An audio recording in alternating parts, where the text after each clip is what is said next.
এই সমাজে আপনি যখন দেশপ্রেমের কথা বলবেন, আধিপত্যবাদের বিরুদ্ধে কথা বলবেন, স্বাধীনতা সার্বভৌমত্বের কথা বলবেন, ফ্যাসিবাদের কথা বলবেন, আপনি যদি এইসব কথার বলে কথা বলার পরে যদি কারোর গা জ্বলে, তারা বলবেন, এমন ভাববেন তাদের ইয়ের সমস্যা আছে, তাদের জন্মের সমস্যা আছে, তাদের চুলকানি আছে। কি কারণ? কারণ হলো আপনি যদি এই দেশপ্রেমের কথা বলেন, আপনি দেশের পক্ষের কথা বলেন, আপনি বর্ডারে কিলিংয়ের কথা বলবেন, আপনি দেশের এই যে এখন যত অরাজকতার যত খুন খারাপের কথা বলবেন, যত আধিপত্য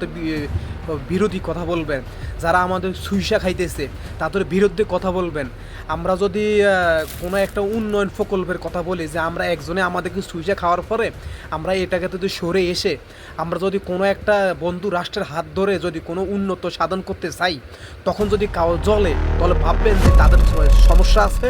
তাদের বিবেকের সমস্যা, তারা মাতাল, তারা মদখোর, তারা গাঁজাখোর, তারা বিবেকহীন, তাদের বিশেষ করে তাদের ধর্ম